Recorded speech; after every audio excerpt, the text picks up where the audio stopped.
নবী করিম সাল্লাল্লাহু আলাইহি ওয়াসাল্লাম এর নিয়ম ছিল, তিনি জুমার দিনে মসজিদে স্থগিত একটি খেজুর গাছের কাস্টের সঙ্গে দাঁড়িয়ে খুতবা দিতেন। একদিন একজন সাহাবী নবী করিম সাল্লাল্লাহু আলাইহি ওয়াসাল্লাম এর নিকট এসে বললেন, হে আল্লাহর রাসূল সাল্লাল্লাহু আলাইহি ওয়াসাল্লাম, আমি কি আপনার জন্য প্রস্তুত করতে পারি যা আপনার জন্য আরামদায়ক হবে? রাসূল সাল্লাল্লাহু আলাইহি ওয়াসাল্লাম তখন তাকে অনুমতি দিলেন। অনুমতি পাওয়ার পর তিনি নবী করিম সাল্লাল্লাহু আলাইহি ওয়াসাল্লাম এর জন্য একটি মেম্বর তৈরি করলেন। এই মেম্বরটি ছিল 3টি স্তরের এবং নবী করিম সাল্লাল্লাহু আলাইহি ওয়াসাল্লাম 3য় স্তরে বসে গেলেন। যখন নবী করিম সাল্লাল্লাহু আলাইহি ওয়াসাল্লাম প্রথম বলেন, তখন গাছটি গরুর মতো আওয়াজ করতে লাগল এবং তিনি খুব জোরে ক্রন্দন করতে লাগলেন। সমগ্র মসজিদের মুসল্লিরা তার শঙ্খের আওয়াজে বিষণ্ণ হয়ে গেল। নবী করিম সাল্লাল্লাহু আলাইহি ওয়াসাল্লাম তখন নেমে এসে খেজুর গাছের কাছে গেলেন। তিনি গাছটিকে আলিঙ্গন করলেন। তখন খেজুর গাছটি শিশুর মতো কান্না করছিল। নবী করিম সাল্লাল্লাহু আলাইহি ওয়াসাল্লাম যখন তাকে বুকের সঙ্গে আলিঙ্গন করলেন, তখন তিনি শান্ত হয়ে গেলেন। এরপর নবী করিম সাল্লাল্লাহু আলাইহি ওয়াসাল্লাম বললেন, কসম সেই সত্তার যার হাতেই আমাদের জীবন রয়েছে, আমি যদি এই গাছটিকে এভাবে আলিঙ্গন না করতাম তবে এটি কিয়ামত পর্যন্ত এভাবেই কান্না করতে থাকত। সুবহানাল্লাহ। এরপর নবী করিম সাল্লাল্লাহু আলাইহি ওয়াসাল্লাম নির্দেশ দিলেন, এই মেম্বারের নিচে এই খেজুর গাছকে দাফন করো। তার কথা অনুসারে মেম্বারের নিচে খেজুর গাছটিকে দাফন করা হল। হযরত আব্দুল্লাহ বিন আব্বাস আব্দুল্লাহ থেকে বর্ণিত এক ব্যক্তি নবী করিম সাল্লাল্লাহু আলাইহি ওয়াসাল্লাম এর নিকট এসে বললেন, আমি কিভাবে এটা বিশ্বাস করব যে আপনি সত্যিই আল্লাহর নবী? তখন নবী করিম সাল্লাল্লাহু আলাইহি ওয়াসাল্লাম বলেন, আমি যদি ওই খেজুর গাছটিকে আমার নিকটে ডাকি এবং সে যদি আমার ডাকে সাড়া দেয়, তবে কি তুমি বিশ্বাস করবে যে আমি সত্যিই আল্লাহ তাআলা রাসূল? এরপর নবী করিম সাল্লাল্লাহু আলাইহি ওয়াসাল্লাম কিছুটা দূরে দাঁড়িয়ে থাকা ওই খেজুর গাছটিকে ডাকলেন এবং সঙ্গে সঙ্গে সে খেজুর গাছটি নবী করিম সাল্লাল্লাহু আলাইহি ওয়াসাল্লামের পায়ের নিকটে এসে মাথা ঝুঁকিয়ে দিল। এরপর নবী করিম সাল্লাল্লাহু আলাইহি ওয়াসাল্লাম বললেন, ফিরে যাও, এবং তার সঙ্গে সঙ্গে গাছটি ফিরে গেল। এই দৃশ্য দেখে সেই ব্যক্তি ইসলাম গ্রহণ করলেন। সুবহান আল্লাহ। নবী করিম সাল্লাল্লাহু আলাইহি ওয়াসাল্লাম যখন মদিনায় হিজরত করেন, সেই সময় অনেক বিস্ময়কর ঘটনা ঘটেছিল। যখন নবী করিম সাল্লাল্লাহু আলাইহি ওয়াসাল্লাম হযরত আবু বকর সিদ্দিকের জন্য শহরে অবস্থান করছিলেন, তখন থেকে নবী করিম সাল্লাল্লাহু আলাইহি ওয়াসাল্লামকে খুঁজতে খুঁজতে গাড়ির শহর পর্যন্ত এসে পড়ছিল। হযরত আবু বকর সিদ্দিক রাদিয়াল্লাহু তার উদ্বেগের কথা নবী করিম সাল্লাল্লাহু আলাইহি ওয়াসাল্লাম এর নিকট প্রকাশ করলেন। তখন নবী করিম সাল্লাল্লাহু আলাইহি ওয়াসাল্লাম তাকে সান্ত্বনা দিয়ে বললেন, হে আবু বকর, আমরা এখানে 2 জন রয়েছি। আমাদের সঙ্গে রয়েছেন মহান আল্লাহ পাক রাব্বুল আলামিন। এরপর সেই বিস্ময়কর ঘটনা ঘটল যে গুহার মধ্যে জাল বুনন। নবী করিম সাল্লাল্লাহু আলাইহি ওয়াসাল্লাম এবং হযরত আবু বকর সিদ্দিকরা আল্লাহ দুজনেই গুহার ভিতরে অবস্থান করেছিলেন এবং তারা তাদের খুঁজতে আসা লোকদের কথা সবই শুনেছিলেন। কিছু কিছু কিতাবে হযরত আনাস বিন মালিক রাদিয়াল্লাহু আনহু থেকে বর্ণিত, তিনি বলেন, যখন নবী করিম সাল্লাল্লাহু আলাইহি ওয়াসাল্লাম হযরত আবু বকর সিদ্দিক রাত সেই গুহায় অবস্থান করছিলেন এবং অন্যরা সেখানে এসে পৌঁছল, তখন মহান আল্লাহ পাক রব্বুল আলামিন এর হুকুমে গুহার সামনে একটি বৃক্ষ বেড়ে উঠল, পাখিরা সেখানে বাসা বাঁধল এবং ডিম পাড়ল। এদিকে নবী করিম সাল্লাল্লাহু আলাইহি ওয়াসাল্লাম উম্মে মাবাদের কাছে গিয়েছিলেন। উম্মে মাবাদ তখন ইসলাম গ্রহণ করেননি, কিন্তু ছিলেন একজন সাহসী ও সৎ মহিলা। নবী করিম সাল্লাল্লাহু আলাইহি ওয়াসাল্লাম উম্মে মাবাদের জন্য একটি বকরি দেখতে পেলেন। বকরি ছিল খুবই দুর্বল এবং পাতলা। তিনি বললেন, এই বকরি কি দুধ দেয়? উম্মনা বললেন, এই দুর্বল বকরি কিভাবে দুধ দেবে? তখন নবী করিম সাল্লাল্লাহু আলাইহি ওয়াসাল্লাম বলেন, আমি কি এই বকরি ঈদ উদযাপন করতে পারি? আপনি যদি অনুমতি দিতেন তাহলে আমি চেষ্টা করতাম। উম্মে মাবাদ রাদিয়াল্লাহু তখন বললেন, এই বকরি দুধ দেয় না, কিন্তু আপনি যদি দুধটাকে দিতে পারেন তবে চেষ্টা করে দেখুন। হযরত আবু বকর সিদ্দিক রাদিয়াল্লাহু বকরিটিকে নবী করিম সাল্লাল্লাহু আলাইহি ওয়াসাল্লাম এর নিকট নিয়ে গেলেন। নবী করিম সাল্লাল্লাহু আলাইহি ওয়াসাল্লাম বকরির পিঠে হাত বুলালেন এবং আল্লাহর কাছে দোয়া করলেন, হে মহান আল্লাহ রাব্বুল আলামিন, এই বকরির দুধে পরিপূর্ণ হয়ে উঠল এবং দুধ বের হতে লাগল। উম্মে মাবাদ তাদের লাহা এটা দেখে খুবই বিস্মিত হলেন। এরপর নবী করিম সাল্লাল্লাহু আলাইহি ওয়াসাল্লাম একটি পাত্র নিয়ে আসার নির্দেশ দিলেন। একটি বড় পাত্র নিয়ে এলেন যা থেকে 8 থেকে 100 জন তৃপ্ত হতে পারে। নবী করিম সাল্লাল্লাহু আলাইহি ওয়াসাল্লাম বকরির দুধ পরিবেশন করলেন এবং সবাই তৃপ্তি সহকারে তা পান করলেন। তারপর পরিবারের সবাইকে পান করালেন। সবার শেষে নবী করিম সাল্লাল্লাহু আলাইহি ওয়াসাল্লাম নিজেই দুধ পান করলেন। তারপরে হযরত আবু বকর সিদ্দিক রাদিয়াল্লাহুকে দিলেন। হযরত আবু বকর সিদ্দিক রাদিয়াল্লাহু তৃপ্তি সহকারে দুধ পান করলেন। সবশেষে নবী করিম সাল্লাল্লাহু আলাইহি ওয়াসাল্লাম আবারও দুধ গ্রহণ করলেন এবং অন্যদের দিয়ে দিলেন এবং সেখান থেকে রওনা দিলেন। সন্ধ্যাবেলায় অন্যতা রান্নার স্বামী তামিম ইবনে আব্দুল উজ্জা জন্য বাড়িতে ফিরলেন। তিনি তার বকরীগুলোকে চরাতে নিয়ে গিয়েছিলেন। তাঁবুর বাইরে অনেক দূর দেখতে পেয়ে তিনি খুবই অবাক হয়ে গেলেন এবং তিনি তার স্ত্রীর নিকট জিজ্ঞাসা করলেন, এত দূর কোথায় পেলে? আমাদের ঘরে তো দুধ দেওয়ার মতো কোনো অবকাশই নেই। তখন উম্মে মাবাদ তাদের আল্লাহু আল্লাহু বলেন, আজ আমাদের এখানে একজন ব্যক্তি এসেছিলেন। তামিম অবাক হয়ে গেলেন এবং বললেন, তাদের চেহারা কেমন ছিল? উম্মে মাবাদ বলেন, তাদের মুখ উজ্জ্বল ছিল। তাদের চোখ লম্বা পলকের নিচে চকচক করছিল। তাদের কণ্ঠস্বর ছিল খুবই নরম। তারা ছিলেন মধ্যম উচ্চতা, খুব বেশি লম্বা ছিলেন না এবং আবার খুব খাটো ছিলেন না। তাদের কথা ছিল যেমন একটি মালার মধ্যে মুক্ত কথা। যখন কথা বলতেন তখন কেবলমাত্র তাদের কথাই শুনতে ইচ্ছে করত। তাদের দাড়ি কালো ছিল এবং তাদেরকে দূর থেকে দেখতে খুব সুন্দর লাগত এবং নিকট থেকে দেখলে আরও সুন্দর লাগত। তাদের দিকে একবার তাকালে দৃষ্টি ফেরাতে মন চাইত না। উম্মে মাবাদ বললেন, আর এই বর্ণনা শুনে তার স্বামী বললেন, মহান আল্লাহ পাক রাব্বুল আলামিনের কসম, তুমি যে বর্ণনা দিচ্ছ ওই বর্ণনা করে ব্যক্তির সঙ্গে মিলে যায় যিনি নিজেকে মহান আল্লাহ তাআলা নবী বলে থাকেন। যদি আমি তখন এখানে থাকতাম আমি অবশ্যই তাকে অনুসরণ করতাম। বুখারী শরীফের বর্ণনা অনুযায়ী হযরত জায়েদ বিন আব্দুর রহমান বলেন, তিনি হযরত সাইদ বিন ইয়াজিদ রাদিয়াল্লাহুকে 9-4 বছর বয়সে সুস্থ এবং সবল দেখতে পান। যখন তিনি এই কারণ জিজ্ঞেস করলেন তখন তিনি বললেন, আমার সুস্থতা এবং দৃষ্টিশক্তি নবী করিম সাল্লাল্লাহু আলাইহি ওয়াসাল্লাম এর দোয়ার বরকতে কারণে হয়েছে। আমার খালা ছোটবেলায় আমাকে নবী করিম সাল্লাল্লাহু আলাইহি ওয়াসাল্লাম এর নিকটে নিয়ে গিয়েছিলেন। নবী করিম সাল্লাল্লাহু আলাইহি ওয়াসাল্লাম এর দরবারে তিনি উপস্থিত হয়ে বললেন, আল্লাহর রাসূল সাল্লাল্লাহু আলাইহি ওয়াসাল্লাম, আমার এই ভাগ্নের সর্বদা অসুস্থ থাকে। তখন নবী করিম সাল্লাল্লাহু আলাইহি ওয়াসাল্লাম আমার জন্য মহান আল্লাহ পাক রাব্বুল আলামিনের দরবারে দোয়া করলেন। মহান আল্লাহ তাআলার কসম করে বলছি, সেদিন থেকে আমি একবারের জন্য অসুস্থ হয়নি।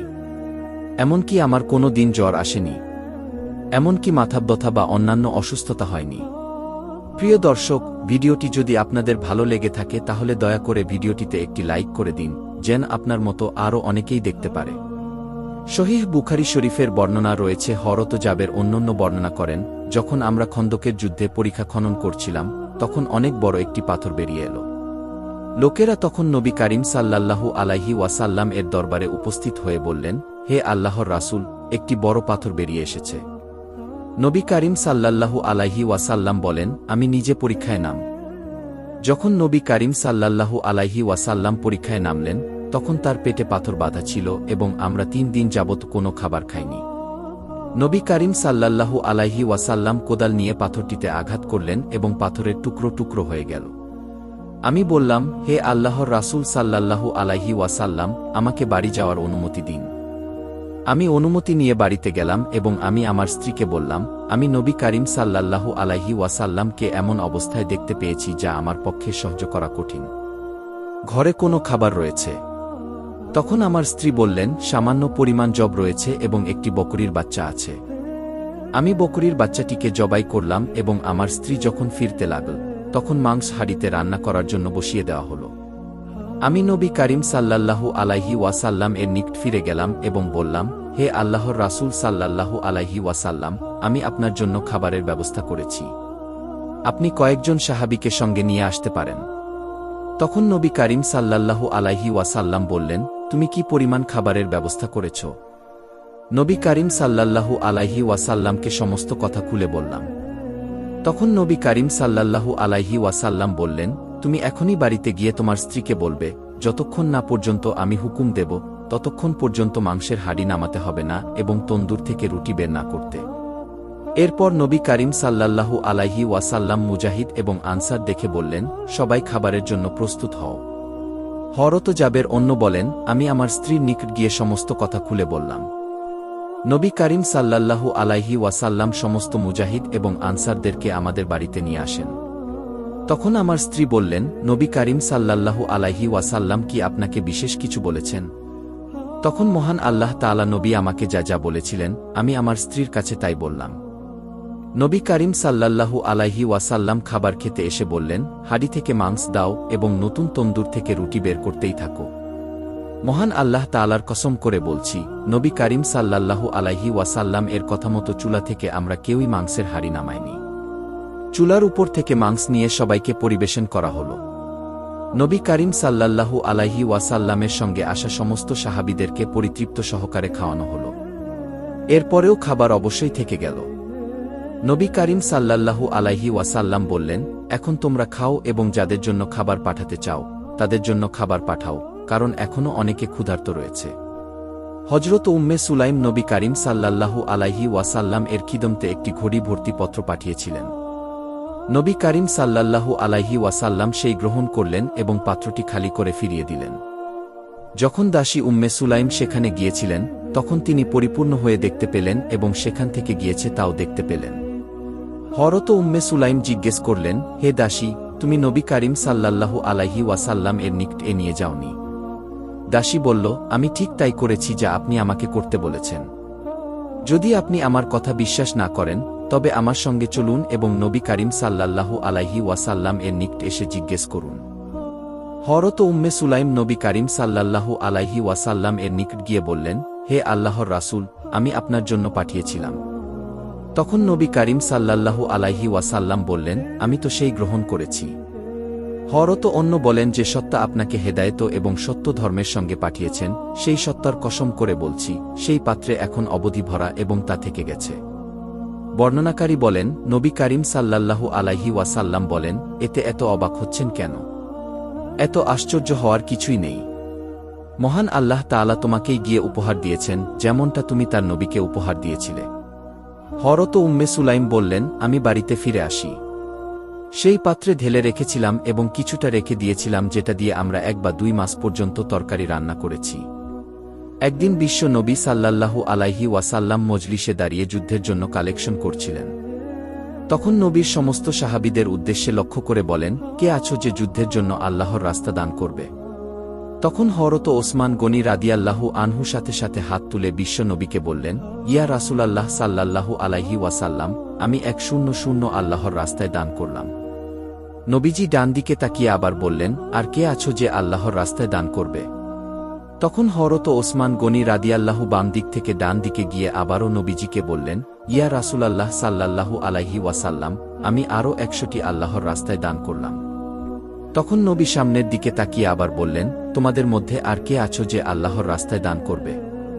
তখন হযরত ওসমান গনি রাদিয়াল্লাহু সামনের দিকে এসে আবারও হাত তুলে বললেন, ইয়া রাসূলুল্লাহ সাল্লাল্লাহু আলাইহি ওয়াসাল্লাম, আমি আরও 100টি উট আল্লাহর রাস্তায় দান করলাম। এভাবে বিশ্বনবী ছাবার ঘোষণা দিলেন, আর ছাবারই হযরত ওসমান গনি রাদিয়াল্লাহু আল্লাহর রাস্তায় দান করলেন। অতঃপর বিশ্বনবী অত্যন্ত খুশি হয়ে গেলেন। তখন হযরত ওসমান গনি রাদিয়াল্লাহু নবীজিকে বললেন, রাসূলুল্লাহ, আমি আরও 100টি ঘোড়া আল্লাহর রাস্তায় দান করলাম, অথবা অন্যভাবে অত্যন্ত আনন্দিত হয়ে গেলেন। এবার ওসমান গনি নবীকে উদ্দেশ্য করে বললেন, হে আল্লাহর রাসূল, আমার দান এখনও শেষ হয়নি। নবীজি বললেন, আপনি একটু অপেক্ষা করুন, আমি এখনই ঘর থেকে আসছি। এই বলে হযরত ওসমান গনি রাদিয়াল্লাহু তার বাড়িতে চলে গেলেন। ঘরের ভিতরে গিয়ে ওসমান তার রুমালটি বিছিয়ে দিয়ে তার স্ত্রীকে উদ্দেশ্য করে বললেন, বিবি, ঘরের মধ্যে স্বর্ণ অলংকার, মুদ্রা যা কিছু আছে সব কিছুই এই রুমালের মধ্যে রাখো। হযরত ওসমান গনি রাদিয়াল্লাহু বড় ব্যবসায়ী ছিলেন। তাই তার স্ত্রী তাকে জিজ্ঞেস করলেন, কেন, বড় কোনো মহাজন পেয়েছেন নাকি এত পুঁজি খাটাচ্ছেন? তখন হযরত ওসমান জবাব দিলেন, হ্যাঁ বিবি, আজকে আরশে আজিম এর মালিকের সাথে পুঁজি খাটাচ্ছি। আজকের মহাজন সবচাইতে বড় মহাজন, আজকে জান্নাতের বিনিময়ে পুঁজি কাটাচ্ছি। এই বলে হযরত ওসমান গনি রাদিয়াল্লাহু নবীজির দরবারে এসে পৌঁছালেন। হযরত ওসমান গনি রাদিয়াল্লাহু তার হাতে থাকা স্বর্ণমুদ্রা রুমালটি নবী সাল্লাল্লাহু আলাইহি ওয়াসাল্লাম এর হাতে তুলে দিয়ে বললেন, ইয়া রাসূল আল্লাহ সাল্লাল্লাহু আলাইহি ওয়াসাল্লাম, আমি আমার ঘরের সমস্ত অলংকারগুলো এবং স্বর্ণমুদ্রাগুলো সবকিছু আল্লাহর রাস্তায় দান করে দিলাম। বিশ্বনবী রুমালের প্যাকেটটি হাতে নিয়ে আকাশের দিকে তাকিয়ে দোয়া করলেন, আল্লাহ মানেননি রাজিন নদিয়াতে আল্লাহ, আমি জমিনে আমার ওসমানের উপর খুশি হয়ে গেলাম। আমার ওসমানের উপর রাজি হয়ে গেলাম, তুমি আরশে ও আমার ওসমানের প্রতি রাজি খুশি হয়ে যাও। আল্লাহ সুবহানাল্লাহ।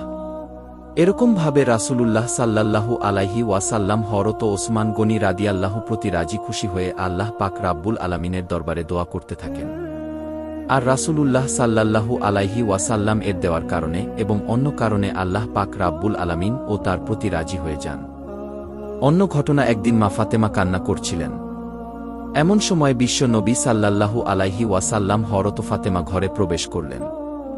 নবী ফাতেমার কাছে এসে বললেন, হে মা ফাতেমা, তুমি তোমার জায়নামাজের নিচে উল্টে দেখো। হযরত ফাতেমা রাদিয়াল্লাহু তা জায়নামাজের কোনো উল্টাতে দেখলেন অনেক স্বর্ণমুদ্রা সেখানে স্রোতের মতো বয়ে যাচ্ছে। হযরত ফাতেমা রাদিয়াল্লাহু তখন অবাক হয়ে নবীজিকে জিজ্ঞেস করলেন, আব্বাজান, এখানে তো স্বর্ণের স্রোত বয়ে যাচ্ছে। তখন নবীজি বললেন, হে মা ফাতেমা, তুমি এখান থেকে প্রয়োজনমতো যত স্বর্ণমুদ্রা দরকার উঠিয়ে রাখো, তা দিয়ে তোমার জীবন যাপন অতি সুখে এবং শান্তিতে চলে যাবে। তবে জেনে রাখো, দুনিয়ার সুখ শান্তি ক্ষণস্থায়ী, আখিরাতের সুখ শান্তি চিরস্থায়ী। এবার তুমি বুঝে বল মা, তুমি কি দুনিয়ার সুখ শান্তি চাও নাকি আখিরাতের সুখ শান্তি চাও? তখন হযরত ফাতেমা রাদিয়াল্লাহু বলেন, নবীজিকে বলেন, আব্বাজান, আমি দুনিয়ার কোনো সুখ শান্তি চাই না, আমি আখিরাতের সুখ শান্তির পিছনে দৌড়াতে চাই। তখন বিশ্ব নবী বললেন, মা, তোমার এই উত্তরে আমি অত্যন্ত খুশি হয়েছি। নিশ্চয়ই আল্লাহ পাক রাব্বুল আলামিন ও খুশি হয়েছেন। জেনে রাখো মা, দুনিয়ার সুখ শান্তির কোনো প্রয়োজন নেই। পরকালের সুখ শান্তি হল চূড়ান্ত এবং চিরস্থায়ী।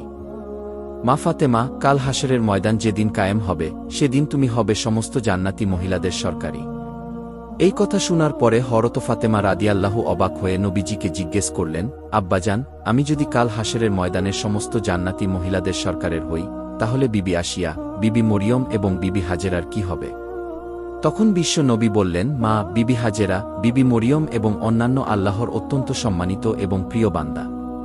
কিন্তু মনে রেখো, দুনিয়া শুরু থেকে কিয়ামত পর্যন্ত যত নারী জান্নাতবাসী হবে, তুমি হবে সমস্ত নারীকুলের সর্দার।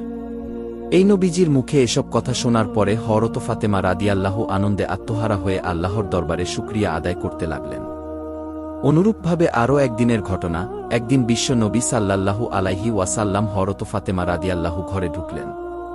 ফাতেমা রাদিয়াল্লাহু ঘরে ঢুকে দেখলেন নজরে কান্না করছে হযরত আলী। তখন জিজ্ঞেস করলেন, মা ফাতেমা, তুমি কেন কান্না করছো? জবাবে হযরত ফাতেমা রাদিয়াল্লাহু বললেন, বাবা গো, আজকে 2 দিন যাবত আমার চুলায় আগুন জ্বলে না। আপনার আদরের নাতি হাসান এবং হুসাইন রাদিয়াল্লাহু 2 দিন যাবত না খেয়ে ক্ষুধা যন্ত্রণায় তারা 2 ভাই গলাগলি করে একজন আরেকজনের পাশে বসে কান্না করছে। তখন নবীজি ফাতেমাকে বললেন, হে মা ফাতেমা, ধৈর্য ধারণ করো। মা ফাতেমা, আমি নিজেও আজকে 3 দিন যাবত অনাহারে রয়েছি, অথচ আমি আল্লাহর নিকট তোমার চেয়ে অধিক প্রিয়। আমি যদি আজ আল্লাহর কাছে চাই, তাহলে আল্লাহ পাক রাব্বুল আলামিন আমাকে দুনিয়ার ধন সম্পদ সব কিছুই দেবেন। কিন্তু দুনিয়ার সম্পত্তি আমি কি করব? জেনে রাখো মা, দুনিয়াতে যারা বেশি পরিমাণে খায় এবং যাদের ধন সম্পদ বেশি রয়েছে, কাল হাশরের ময়দানে তাদের হিসাব বেশি দিতে হবে। আর দুনিয়াতে যাদের সম্পত্তি কম থাকবে, পরকালে তাদের হিসাবও সহজ হবে। মাগো, নিশ্চয়ই আল্লাহ পাক রাব্বুল আলামিন কাল হাশরের ময়দানে তোমার এই কষ্টের প্রতিদান দিবেন। নবীজির সাল্লাল্লাহু আলাইহি ওয়াসাল্লামের মুখে এইসব কথা শোনার পরে হযরত ফাতেমা রাদিয়াল্লাহু তাহার কান্না মুহূর্তেই থেমে গেলেন। তারপর হযরত মুহাম্মদ সাল্লাল্লাহু আলাইহি ওয়াসাল্লাম হযরত ফাতেমা রাদিয়াল্লাহুকে বললেন, তোমরা শোনো, তোমাদেরকে আমি এমন একটি আমল দিয়ে যাচ্ছি, যে আমলটি তোমরা নিয়মিত পালন করলে আল্লাহ পাক রাব্বুল আলামিন তোমাদের ঘরে অনেক রহমত এবং বরকত প্রতিষ্ঠিত করবেন এবং তোমাদের অভাব দূর হয়ে যাবে। তখন ফাতেমার আদি আল্লাহ নবীকে বললেন, ইয়া রাসূল আল্লাহ, আপনি আমাদেরকে শিখিয়ে দিন। তখন নবী তাদের বললেন, তোমরা প্রতি 5 ওয়াক্ত নামাজের পরে 33 বার সুবহানাল্লাহ কি 3 বার, ই আলহামদুলিল্লাহ কি 3 বার এবং কি আল্লাহু আকবর কি 3-4 বার পাঠ করবে। বিশ্ব নবী ফাতেমার জন্য ঘর থেকে বের হয়ে গেলেন। তার কিছুদিন পরের ঘটনা। তার কিছুদিন পর হযরত আলী রাদিয়াল্লাহু কিছু সাহাবীদের কাছে গিয়ে বলতে লাগলেন, আমি আল্লাহর নামে শপথ করে বলছি, বিশ্ব নবী সাল্লাল্লাহু আলাইহি ওয়াসাল্লাম যেদিন থেকে আমাদেরকে একটি আমল শিখিয়ে দিয়েছেন, আমরা সেদিন থেকে যে নিয়মিত পাঠ করে আসছি, সেদিন থেকে আমাদের ঘরের সমস্ত অভাব দূর হয়ে গিয়েছে এবং আল্লাহর রহমত বরকত আমাদের উপর বর্ষিত হচ্ছে। এই কথা শুনে একজন সাহাবী হযরত আলীকে জিজ্ঞেস করলেন, তাহলে আমরা কি শিখতে পারি? সে আমলেই যে আমলটি নবী সাল্লাল্লাহু আলাইহি ওয়াসাল্লাম তোমাদেরকে শিখিয়ে গেছেন।